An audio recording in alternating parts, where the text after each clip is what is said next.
Assalamualaikum warahmatullahi wabarakatuh. Perkenalkan, nama saya Nirma Lasari Bahjai. Saya dari program studi Ekonomi Pembangunan Fakultas Ekonomi dan Bisnis.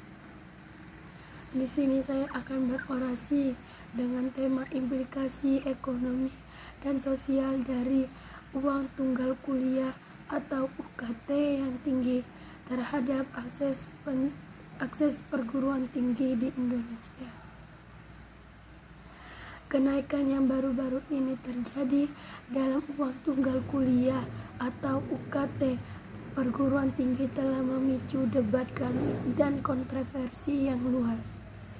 Kekhawatiran utama penaikan uang tunggal kuliah atau UKT adalah beban ekonomi yang harus ditanggung oleh para mahasiswa. Dengan biaya kuliah mencapai tingkat yang belum pernah terjadi sebelumnya, banyak mahasiswa yang terpaksa mengambil utang yang besar atau mencari pekerja tambahan untuk membiayai pendidikan mereka. Tekanan keuangan ini tidak hanya mempengaruhi kinerja akademis mahasiswa, tetapi juga memperburuk ketimpangan sosial ekonomi.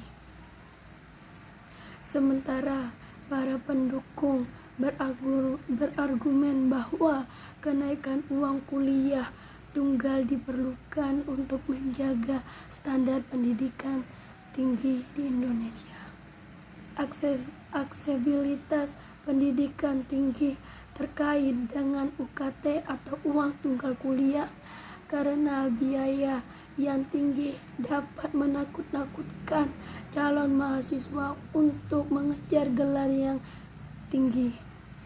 Akibatnya, kenaikan uang kuliah atau UKT ini mengancam untuk membatasi keberagaman di perguruan tinggi dengan secara tidak profesional, mempengaruhi mahasiswa berpendapat rendah dan minoritas.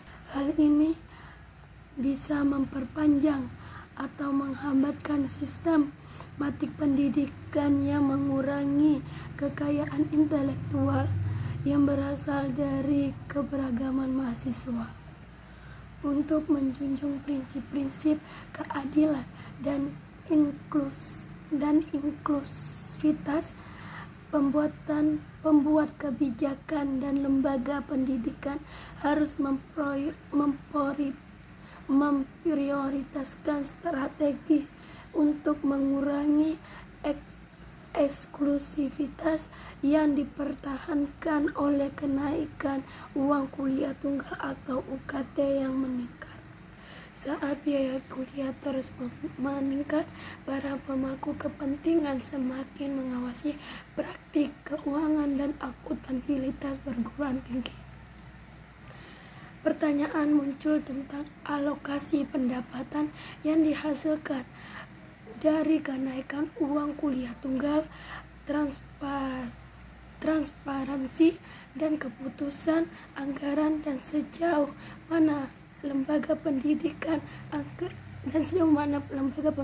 memprioritaskan kebutuhan mahasiswa. Panggilan untuk akuntabilitas yang lebih besar menekankan pentingnya menumbuh budaya transparansi dan keterlibatan antara perguruan tinggi dan pemangku kepentingan yang memastikan bahwa kenaikan uang tunggal kuliah atau uang UKT dibenarkan dan sejalan dengan misi pendidikan. Sekian video orasi dari saya yang bertemakan implikasi ekonomi dan sosial dari uang tunggal kuliah atau uang UKT yang tinggi terhadap akses pendidikan tinggi di Indonesia. Kurang lebihnya saya memohon maaf. Wassalamualaikum warahmatullahi wabarakatuh.